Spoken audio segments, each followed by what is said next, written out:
evening, ladies and gentlemen, and welcome to your news edition on Canal, Algérie. These are the headlines. The President of the Republic, Abdelmajid Tebboune, held a telephone conversation with the Prince of the Kingdom of Saudi Arabia, the King of the Hashemite Kingdom of Jordan, the Emir of Qatar, the Sultan of Oman, the Emir of Kuwait, during which they discussed the difficult situation and the circumstances in the Middle East region.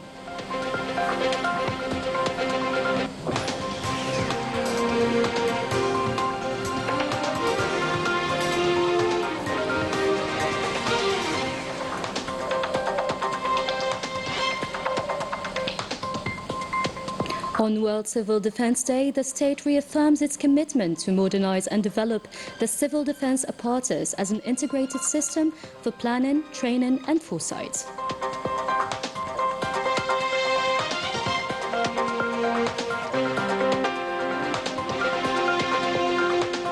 Outrage in Morocco as the Makhzen removes religious symbols from funeral vehicles.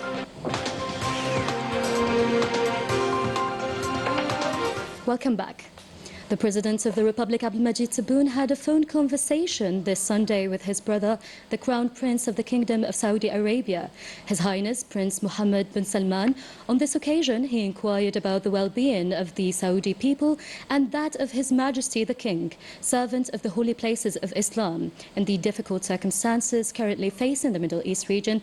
He also expressed his hope that peace and security would be restored as soon as possible. The President of the Republic also had a telephone conversation with his brother, King Abdullah II of Jordan.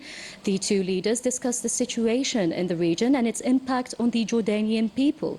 The President of the Republic expressed his hope for a swift return to calm and peace in the kingdom, as well as across the wider region. Saturday evening, the President of the Republic, Abdelmajid Tebboune, had a phone conversation with his brother, Sheikh Tamim bin Hamad Al Thani, His Highness the Emir of His Sicily State of Qatar, in which they discussed developments in the Middle East. The President expressed his full support for the role of His Highness the Emir of Qatar in stopping the dangerous escalation in the Middle East region, hoping for a swift return for calm and peace in the region. The President of the Republic, Abdelmajid Tebboune, also had a phone conversation Saturday evening with His Majesty Sultan Haytham bin Tariq. The President of the Republic and His Majesty the Sultan discussed the latest developments in the dangerous military escalation in the Middle East. The President of the Republic expressed to His Majesty the Sultan his hopes for the return of peace and tranquility in the area, appreciating Oman's role in mediating and in the positive results it has achieved so far. On Saturday evening, the President of the Republic held a phone conversation with his brother, His Highness Sheikh Mish'al al-Hamad al-Jabir al-Sabah, Emir of the Sisterly State of Kuwait, during which they discussed the serious deterioration of the security in the Middle East. The President expressed his support for the urgent establishment of peace and security in order to preserve the interests and safety of the dear Kuwaiti people. On the instructions of the President of the Republic, Abdelmajid Tebboune, and following the serious and rapid developments in the Arab Gulf region, the Minister of State, Minister of Foreign Affairs, the National Community Abroad and African Affairs, Ahmed Attaf, received today at the Ministry headquarters the ambassadors of Arab countries that have been the target of military aggression in the context of the current escalation in the region.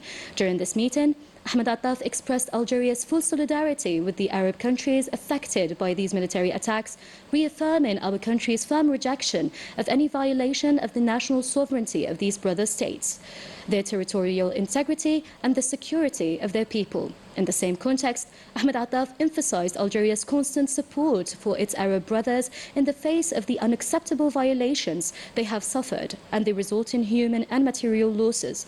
He also reiterated Algeria's position, calling for an immediate end to all forms of escalation, calling for dialogue and for restraint to prevail in order to spare the region further tensions and to avoid the widening of the conflict and its serious repercussions on regional and international security. In accordance with the instructions from the President of the Republic, the Prime Minister, Sifi Gharib, chaired this inter-ministerial meeting this Saturday to assess the level of readiness for a proactive action plan put in place to contain the spread of locusts in certain provinces in the southwest. This meeting, attended by the relevant governors via video conference, is part of the ongoing assessment of the risk of locust spread and monitoring of the developments in the region, in line with the updates from the United Nations using national satellite imaging capabilities. As part of the fight against terrorism and during a search for and sweep operation in Zidane Forest in the Ain Difla military sector in the 1st Military Region, PNA detachments killed this Sunday 2 terrorists and recovered 2 Kalashnikov submachine guns and a quantity of ammunition. This operation, which is still ongoing, confirms the vigilance and determination of the People's National Army forces to eliminate the remnants of these criminals until they are eradicated and to ensure the preservation of peace and security throughout the national territory, particularly during this holy month. Held under the theme of managing environmental risks for the flexible and sustainable future, Algeria celebrated this Sunday the World Civil Defence Day.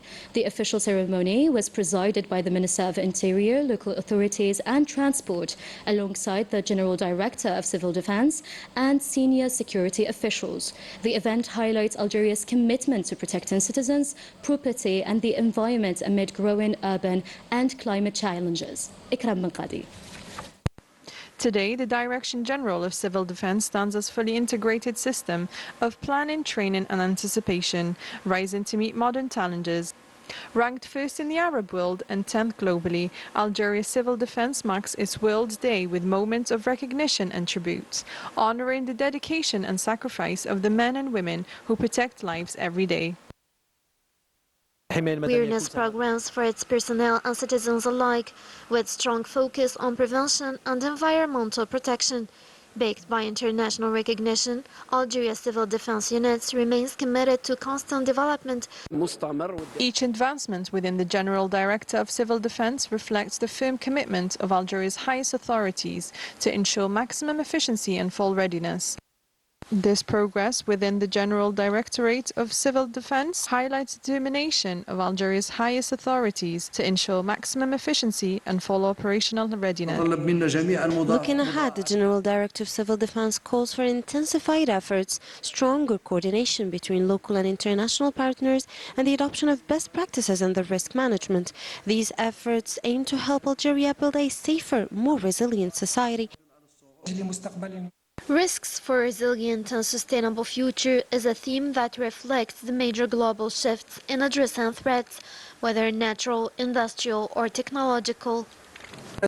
This vital sector, led by the General Directorate of Civil Defence, is working to meet its goals through a comprehensive vision that combines the protection of people, the preservation of natural resources, and the promotion of sustainable development, reinforcing Algeria's commitment to a safer and more resilient future. The commissioning of the Tilgham 2 project in Hasirmil marks a key step, not only to ensure reliable energy supply, but also to support economic growth. Najah Tayyar.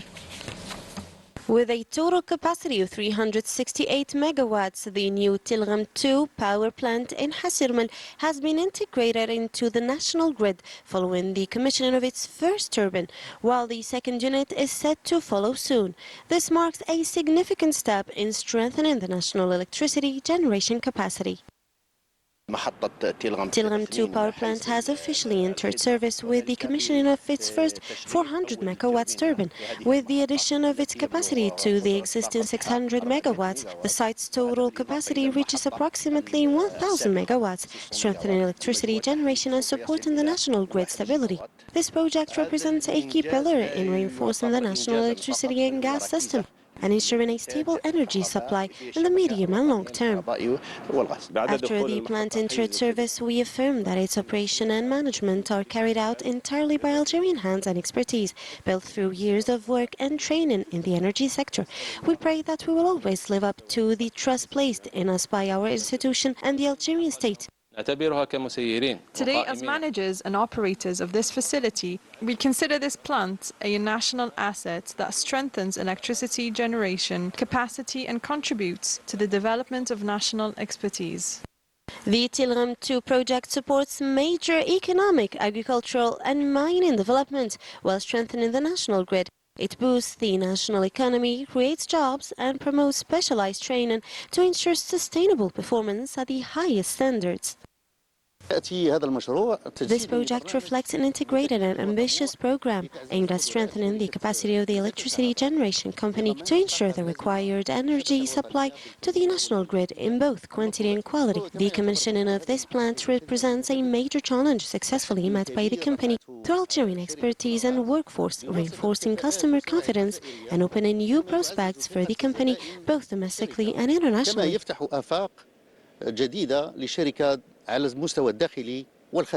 The capacity is set to exceed 1 gigawatt, including the second and third Tilram plants, reinforcing a strategic energy pathway that meets market demand and provides the national grid with a strong foundation of energy security. Moroccan public opinion is outraged by the Makhzen's regime's decision to remove all religious symbols from funeral transport vehicles, a decree considered an attack on the country's Islamic identity. More details with Rania Al-Bahri. The Makhzen's decision to remove all religious symbols and references from funeral vehicles has caused a lot of anger. Many Moroccans are speaking out on social media, saying the decision is unfair. They believe it takes away an important part of their identity and shows that the current regime doesn't respect the people. This decision undermines Moroccan identity and culture. It demonstrates the disrespect shown to us. Who's this traitor who made this abnormal decision? This decision is unacceptable, irresponsible and unjustifiable. This decision is scandalous, revolting and unacceptable. The internet has erupted in protest against this measure. How could these religious symbols on funeral vehicles possibly harm them? They justify this with neutrality. We are a 99% Muslim country. Do we really have to consider the 1%?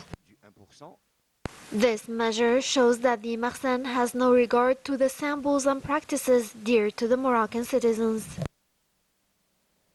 Ladies and gentlemen, we have reached the end of our news edition. Thank you very much for watching Canal Algérie. Stay tuned. See you soon.